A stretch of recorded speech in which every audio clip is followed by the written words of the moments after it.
নমস্কার, সবাইকে অনেক অনেক স্বাগত জানাচ্ছি আজকের দিনের প্রথম অনুষ্ঠানে। আজকে যে বিষয়টা নিয়ে আলোচনা করব সেটি হলো আগামী মে মাসের রাশিফল, অর্থাৎ মে মাসটি আপনাদের কেমন যাবে সেই রাশিফলের অনুষ্ঠানে স্বাগত জানাচ্ছি। আজকের প্রথম রাশি যেটি দিয়ে শুরু করব সেটি হলো মেষ রাশিতে। মেষ রাশির আগামী মে মাসটি কেমন যাবে সেই রাশিফলের অনুষ্ঠানটি মূলত যথারীতি দুটো অংশে বিভক্ত করে করছি। প্রথম অংশে হলো আলোচনা করব কয়েকটি বিশেষ গ্রহগত পরিবর্তন নিয়ে, যদিও তার বর্ণনা বা আলাদা ভিডিও আপনারা পাবেন, কিন্তু তারপরে আরেকটা অনুষ্ঠান করব সেটা হলো প্রতিদিনকার রাশিফল। তো চলুন মূল অনুষ্ঠানে প্রবেশ করা যাক। মূল অনুষ্ঠানে দেখা যাচ্ছে যে আগামী 23শে এপ্রিল মঙ্গল মীন রাশিতে রাহুর সঙ্গে যুক্ত হচ্ছে এবং যুক্ত হলে আপনাদের রাশি লগ্নের জন্য কী ফল বলতে যাচ্ছে। আমি ইতিমধ্যেই মঙ্গল এবং রাহু সংযুক্ত নিয়ে ভিডিও করেছি, যারা যারা দেখেননি তারা একটু প্লেলিস্টে গিয়ে দেখে নিতে পারেন। আর মঙ্গল রাহু সংযোগটা খুব নেগেটিভ একটা যোগ। এই যোগে কিন্তু খুব একটা পজিটিভ ফল প্রদান করবে না। সবাইকে সাবধান সতর্ক থাকার জন্য বলবো, বিশেষ করে রাগ জিদ নিয়ন্ত্রণে রাখার জন্য। আর খাবার দাবারের ক্ষেত্রে ডিটেলসে সেখানে পাবেন। দ্বিতীয় যে চেঞ্জটি হচ্ছে 23 তারিখে মঙ্গলের পরিবর্তন হওয়ার পরে 24 তারিখে কিন্তু শুক্র চেঞ্জ হচ্ছে। শুক্র মীন রাশি থেকে মেষ রাশিতে চলে যাচ্ছে, অর্থাৎ 23 তারিখটা শুক্র মঙ্গল রাহু একসঙ্গে থাকছে, 24 তারিখে মঙ্গল রাহু থাকছে, শুক্র ট্রানজিট করে যাচ্ছে। তো শুক্র মীন রাশিতে যাচ্ছে, মীন রাশি থেকে মেষ রাশিতে চলে যাচ্ছে। যাওয়ার জন্য আপনার রাশি লগ্ন যখন মেষ, আপনার কি ফল দিচ্ছে দেখুন। আপনার রাশিতে যাচ্ছে শুক্রের ভিডিও আপনারা পাবেন। আশা করি এই ভিডিওর আগেই আপনারা সেই অনুষ্ঠানটা পেয়ে যাবেন, ভিডিওটা পেয়ে যাবেন, বা এই অনুষ্ঠানের সঙ্গে সঙ্গেও পেয়ে যেতে পারেন। তো শুক্র আপনার রাশিতে যাওয়ার জন্য কিন্তু 2-3টা জায়গাতে আপনারা খুব বেনিফিট পাবেন। একে তো আপনাদের ইমেজ সংকট চলছিল, মান সম্মান নিয়ে একটু টানাপোড়েন চলছিল, সেই জায়গাতে কিন্তু ওয়েল অ্যান্ড গুড একটা সিচুয়েশন আপনারা পাবেন। 2 নম্বর হলো ফাইন্যান্সের ক্ষেত্রে, বিজনেসের ক্ষেত্রে যারা স্বপেশা আছেন, পেশার ক্ষেত্রে কিন্তু বড়সড় একটা সাকসেস পাবেন। শুক্র আপনার রাশির সপ্তমে দৃষ্টি দিয়ে থাকবে, সুতরাং বিজনেসের ক্ষেত্রে, স্বপেশার ক্ষেত্রে একটা বড় সাকসেস পাবেন। আর তাছাড়া শুক্রের ভিডিও তো আপনারা পেয়ে যাচ্ছেন, সেখানে আরও ডিটেল জানতে পারবেন। প্রেমিকা যারা আছেন, প্রেম ভালোবাসা করতে যাচ্ছেন বা যারা পড়তে যাচ্ছেন, এই ধরনের ক্ষেত্রে কিন্তু প্রেম ভালোবাসা আসতে পারে, নতুন প্রেম রোমান্স পাবেন। আর অনেকের ক্ষেত্রেই কিন্তু লিগাল ইললিগাল উভয় ধরনের প্রেম ভালোবাসা কিন্তু এখানে ইন্ডিকেশন আপনারা শুক্রের মাধ্যমে পেয়ে যাচ্ছেন। এই একটা মাস কিন্তু শুক্রের গোচর আপনাদেরকে যথেষ্ট ভালো একটা সময় আপনারা পাবেন। এই 24 তারিখ থেকে 19শে মে পর্যন্ত শুক্র মেষ রাশিতে থাকবে, তারপরে বৃষ রাশিতে চলে যাবে। তো শুক্র কিন্তু আপনার প্রেম ভালোবাসার ক্ষেত্রে, বিজনেসের ক্ষেত্রে বড়সড় একটা সাকসেস দিয়ে যাচ্ছে।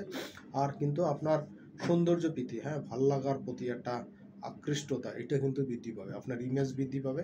এই মেষ রাশির জন্য এই সময়টা কিন্তু ওয়েল অ্যান্ড গুড থাকছে। এই সময় হাতে নেওয়া কাজগুলো কিন্তু আপনি প্রপারলি করতে পারবেন, এটা যথেষ্ট বেটার থাকছে। দ্বিতীয় চেঞ্জটি হচ্ছে যে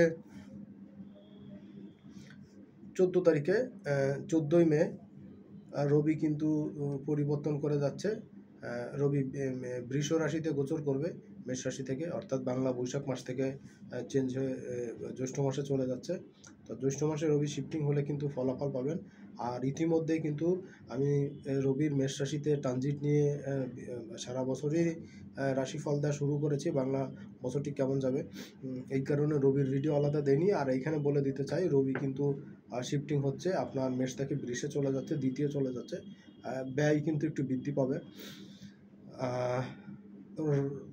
লোনের একটা চাপ আপনি পড়বেন, ধার দেনা পরিশোধ করার জন্য একটা চাপে পড়ে যাবেন, এবং ধার দেনা পরিশোধ করতেও পারবেন, চাপে পড়া সত্ত্বেও কিন্তু করতেও পারবেন। এই সময়টা আপনাদের জন্য একটু বুঝে শুনে চলা দরকার, যথেষ্ট ভালো টাইম পাবেন। আর দ্বিতীয় বিষয়টা হলো যে কর্মসংক্রান্ত জায়গাতে, কর্মের জায়গাতে কিন্তু বড়সড় চেঞ্জ আসা বা পরিবর্তন আসা, এগুলো কিন্তু আপনারা পাবেন।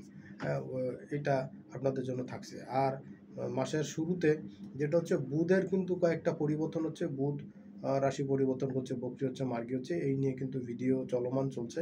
তো বুধ কিন্তু আগামী 25শে এপ্রিল বুধ কিন্তু মীন রাশিতে মার্গী হচ্ছে সকালের দিকেই, সকাল, এবং 9 তারিখ পর্যন্ত, অর্থাৎ মে মাসের 9 তারিখ পর্যন্ত এই বক্রি বুধ মীন রাশিতে থাকছে।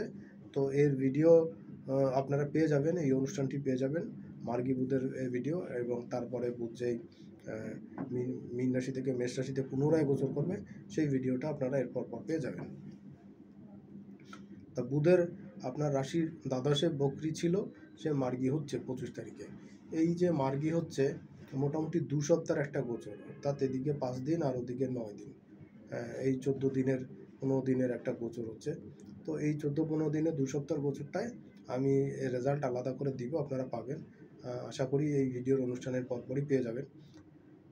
তবে একটা জিনিস কি, বুধের এই গোচরটায় মেষ রাশির জন্য কিন্তু ব্যয়ের ক্ষেত্রে কিন্তু ভুল জায়গাতে ইনভেস্ট করার একটা টেন্ডেন্সি কিন্তু আসতে পারে, আর শত্রুতা কিন্তু তৈরি হতে পারে আপনার কথা বলার জন্য।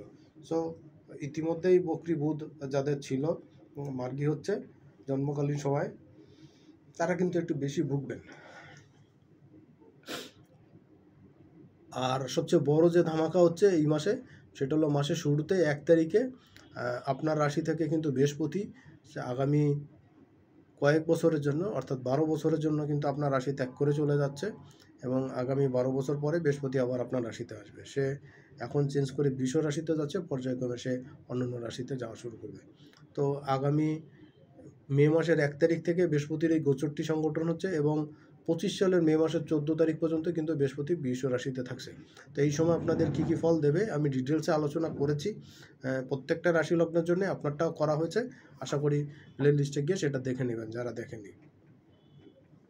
তাহলে প্রবেশ করা যাক পরের অংশে, অর্থাৎ দ্বিতীয় অংশে বা রাশিফলের অনুষ্ঠানে। রাশিফলের অনুষ্ঠানে আপনাদের সবাইকে আরও একবার স্বাগত জানাচ্ছি।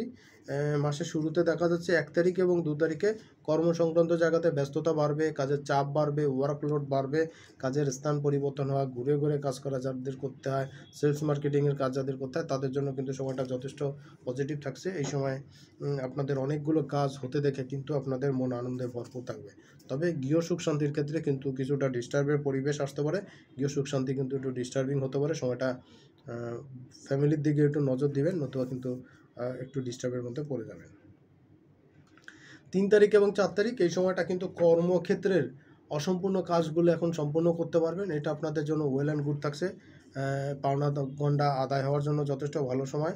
আর এই সময়টাতে হবে কি, আপনার ক্যারিয়ারের ক্ষেত্রে, সন্তানের ক্ষেত্রে কোনো পজিটিভিটি কিন্তু আপনারা পাবেন। যারা সন্তানের পড়াশোনা নিয়ে চিন্তিত ছিলেন, বা সন্তানের কোনো এডুকেশনের পারপাস, বা আপনার লাইফের ক্যারিয়ারের উন্নতির জন্য কোনো প্রফেশনাল কোর্স করতে চাচ্ছিলেন, তারা এই সময়টা ওয়েল অ্যান্ড গুড ভর্তি হতে পারেন, বা এটা কোনো পরীক্ষা টরীক্ষা থাকলে সেটা কিন্তু আপনাদের জন্য বেটার আসবে। 5 তারিখ এবং 6 তারিখ 5 তারিখ এবং 6 তারিখে যে কাজটি হচ্ছে, যে এই সময় কিন্তু আপনার ব্যয় বৃদ্ধি পাবে, আর্থিক ক্ষেত্রে, সামাজিক ক্ষেত্রে ব্যয় বৃদ্ধি পাবে, আর্থিক উন্নতির জায়গা কিন্তু বৃদ্ধি পাবে, আর্থিক ক্ষেত্রে যথেষ্ট প্রোগ্রেস এই সময় কিন্তু আপনারা পাবেন। আর সবচেয়ে বড় জিনিস হলো যে শত্রুতা বৃদ্ধি পাবে, এবং মন মানসিকতার মধ্যেও কিন্তু একটা অস্থিরতা থাকবে। অস্থিরতা পরিহার করুন, আর নিজেকে, নিজের চিন্তা ভাবনা ধ্যান রেখে এক জায়গায় নিবদ্ধ রাখার চেষ্টা করুন, দেখবেন সব জায়গা থেকেই কিন্তু একটা বেনিফিটের জায়গা কিন্তু আপনি পেতে যাচ্ছেন। 7 তারিখ এবং 8 তারিখ 7 এবং 8 এই সময়টা কিন্তু আপনার কর্ম রিলেটেড জায়গাতে যথেষ্ট ডেভেলপমেন্ট পাবেন।